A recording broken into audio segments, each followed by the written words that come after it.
ભરતીમાં ઉપયોગી થાય એવા મોડલ પેપરનું સોલ્યુશન કરીશું। હવે મિત્રો વિડીયો કરીએ સ્ટાર્ટ અને જોઈએ ક્વેશ્ચન ફર્સ્ટ।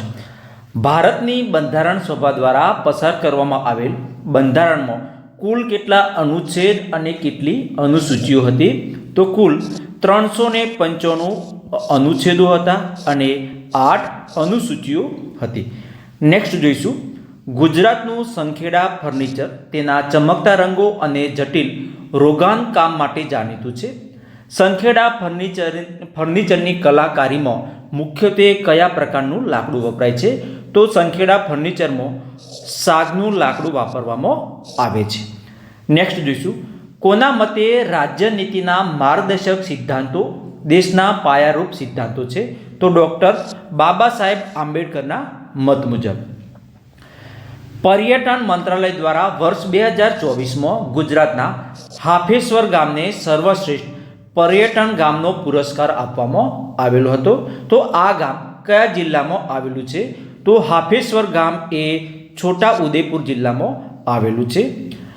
ભારતના અન્ય ચૂંટણી કમિશનરને કોની ભલામણથી રાષ્ટ્રપતિ હટાવી શકે છે? તો ચીફ ચૂંટણી કમિશનરની ભલામણથી રાષ્ટ્રપતિ અન્ય ચૂંટણી કમિશનરને હટાવી શકે છે। ગાંધર્વ મહાવિદ્યાલયની સ્થાપના કોના દ્વારા કરવામાં આવી હતી? તો વિષ્ણુ દિગંબર પુરસ્કાર દ્વારા ગાંધર્વ મહાવિદ્યાલયની સ્થાપના કરવામાં આવી હતી। ગુજરાત વિધાનસભા દ્વારા કઈ ભાષાઓને રાજભાષાનો દરજ્જો અપાયો છે? તો ગુજરાત વિધાનસભા દ્વારા ગુજરાતી ભાષા અને હિન્દી ભાષાને રાજભાષાનો દરજ્જો આપવામાં આવ્યો છે। ઉત્તર ભારતમાં સર્વાધિક લોકપ્રિય કજરી લોક નાટ્ય કલા કયા રાજ્ય સાથે સંબંધિત છે? તો કજરી લોક નાટ્ય કલા એ ઉત્તર પ્રદેશ રાજ્ય સાથે સંબંધિત છે। કોલેજિયમ સિસ્ટમ બાબતે નીચેનામાંથી સાચા વિધાનો ચકાસો।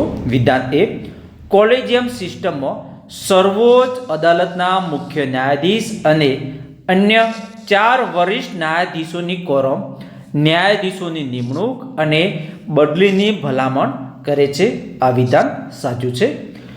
કોલેજિયમ સિસ્ટમનો ઉલ્લેખ બંધારણના અનુચ્છેદ 124A માં કરવામાં આવ્યો છે। તો આ વિધાન ખોટું છે।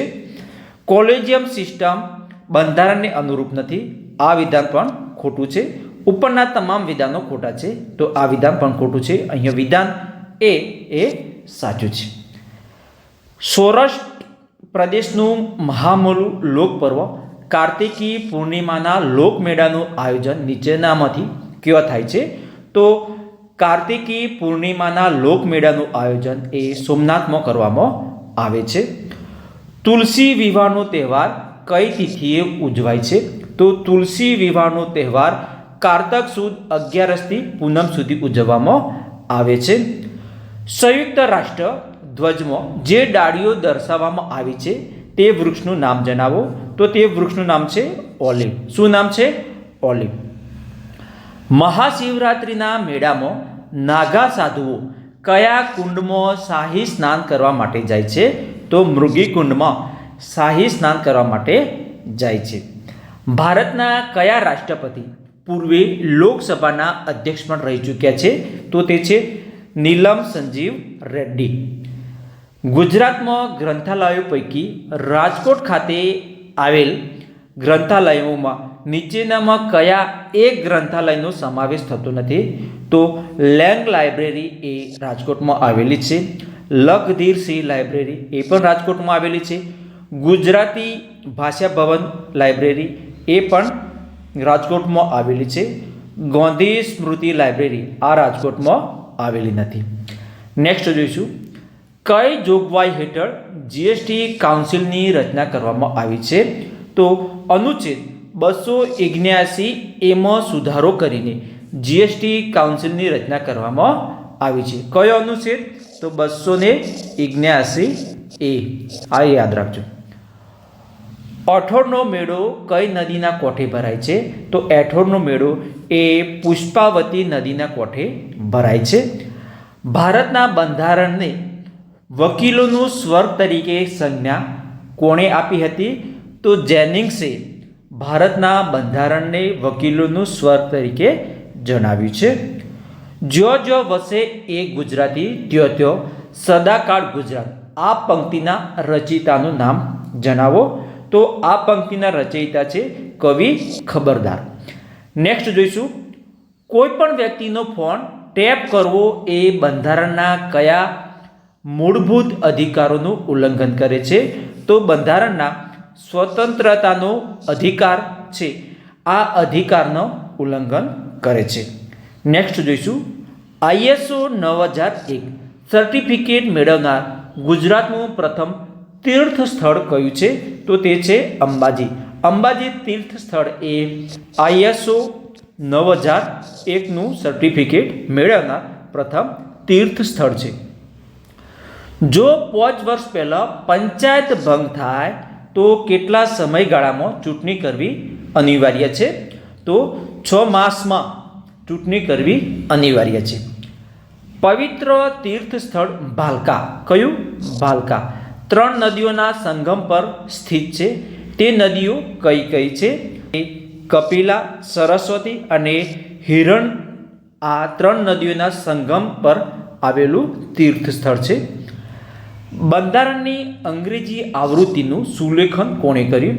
તો બંધારણની અંગ્રેજી આવૃત્તિનું સુલેખન એ પ્રેમબિહારી નારાયણ રાયજાદાએ કર્યું હતું. મહાકુંભ પાસે કઈ કઈ નદીઓનો સંગમ જોવા મળે છે? તો મહાકુંભ પાસે ગંગા નદી, યમુના નદી અને સરસ્વતી, આ 3 નદીઓનો સંગમ આપણને જોવા મળે છે. આમુખનો ખ્યાલ કયા દેશમાંથી લેવામાં આવ્યો છે? તો આમુખનો ખ્યાલ એ અમેરિકાના દેશમાંથી લેવામાં આવ્યો છે. ગુજરાતનો કયો જિલ્લો સૌથી વધુ દરિયા કિનારો ધરાવે છે? તો ગુજરાતનો કચ્છ જિલ્લો એ સૌથી વધુ દરિયા કિનારો ધરાવે છે. ભાષા આધારિત રાજ્ય રચનાની વિચારણા માટે સૌપ્રથમ કયું આયોગ રચવામાં આવ્યું હતું? તો ભાષા આધારિત રાજ્યની રચનાની વિચારણા માટે સૌપ્રથમ SK ધર આયોગની રચના કરવામાં આવી હતી. ઉનાળુ અયન વિશે નીચેના પૈકી કયું વિધાન સત્ય છે? વિધાન તપાસી લઈએ તો ઉત્તર ગોળાર્ધમાં 21મી જૂને સૌથી ટૂંકો દિવસ હોય છે. આ વિધાન ખોટું છે. ઉત્તર ગોળાર્ધમાં સૌથી લાંબો દિવસ અને સૌથી ટૂંકી રાત હોય છે. આ વિધાન સાચું છે. આ સ્થિતિએ સૂર્ય કર્કવૃત ઉપર લંબ રૂપે પ્રકાશે છે. આ વિધાન સાચું છે. વિધાન ડી પણ ખોટું છે. અહીંયા વિધાન બી અને વિધાન સી સાચા છે. નેક્સ્ટ જોઈશું, કયા અનુચ્છેદ મુજબ અપરાધો માટે ગુનેગાર જાહેર કરવા સંબંધમાં સંરક્ષણ આપવામાં આવે છે? તો અનુચ્છેદ 20 મુજબ. કયા અનુચ્છેદ? અનુચ્છેદ 20 મુજબ. નેક્સ્ટ જોઈશું, ભારતના કયા મંત્રાલયમાં બાયોટેકનોલોજી વિભાગ 1986માં ઊભું કરવામાં આવ્યું હતું? તો ભારતના વિજ્ઞાન અને પ્રૌદ્યોગિક મંત્રાલયમાં બાયોટેકનોલોજી વિભાગ 1986માં ઊભું કરવામાં આવ્યું હતું. વર્ષ 1988માં ભારતે કયા દેશ સાથે પરમાણુ સંસ્થાનો અને સુવિધાઓ ઉપર હુમલો નહીં કરવાના કરાર ઉપર સહી કરી છે? તો તે દેશ છે પાકિસ્તાન. ભારતે કઈ નીતિ અપનાવી છે? તો ભારતે પરમાણુ હથિયારનો પ્રથમ ઉપયોગ, આ નીતિ અપનાવી નથી. પરમાણુ હથિયારનો ઉપયોગ ન કરવો, આ પણ નીતિ અપનાવી નથી. પરમાણુ હથિયારનો પ્રથમ ઉપયોગ ન કરવો, આ નીતિ ભારતે અપનાવી છે. સ્ફોટક તારાનો સિદ્ધાંત ધ નોવા સ્ટાર થિયોરી ખાલી જગ્યાએ રજૂ કર્યો? તો સ્ફોટક તારાનો સિદ્ધાંત એ પ્રોફેસર હોયલે રજૂ કર્યો હતો. તાંજાવુર તમિલનાડુની જગવિખ્યાત કાંસ્ય પ્રતિમાનું નામ નીચેના પૈકી પસંદ કરો. તો તાંજાવુર તમિલનાડુની જગ વિખ્યાત કાંસ્ય પ્રતિમા છે, તેનું નામ છે નટરાજ. શું નામ છે? નટરાજ. નીચેનામાંથી કયું બેસાલ્ટ ખડકમાં સૌથી વધુ હાજરી ધરાવે છે? તો તે છે સિલિકા. લદ્દાખમાં હેમિસ પ્રખ્યાત છે, તો આ હેમિસ શું છે? તો હેમિસ એ બૌદ્ધ મઠ છે. શું છે? બૌદ્ધ મઠ. ભારતનો કયો પર્વત ઘાટ એ ભારત, ચીન અને મ્યાનમારનો ટ્રીજંક્શન રચે છે? તો ભારતનો દીફુ ઘાટ. કયો ઘાટ? દીફુ પર્વત ઘાટ. વોડીવોસની લડાઈ 1760માં થઈ હતી. તેમાં અંગ્રેજ લશ્કરનો કમાન્ડર કોણ હતો? તો જનરલ આયર કૂપ હતા. ભારતમાં કોફી બોર્ડનું વડું મથક કયું આવેલું છે? તો ભારતમાં કોફી બોર્ડનું વડું મથક એ બેંગલુરુમાં આવેલું છે. આભાર મિત્રો. હું આશા રાખીશ કે આજનો વિડીયો આપણને ગમ્યો હશે. મિત્રો, વિડીયો ગમ્યો હોય તો વિડીયોને લાઇક કરવાનું, ચેનલને સબસ્ક્રાઇબ કરવાનું ભૂલતા જ નહીં. હવે મળીશું એક નવા વિડીયો સાથે. ત્યાં સુધી જય હિન્દ, વંદે માતરમ, જય ગરી ગુજરાત.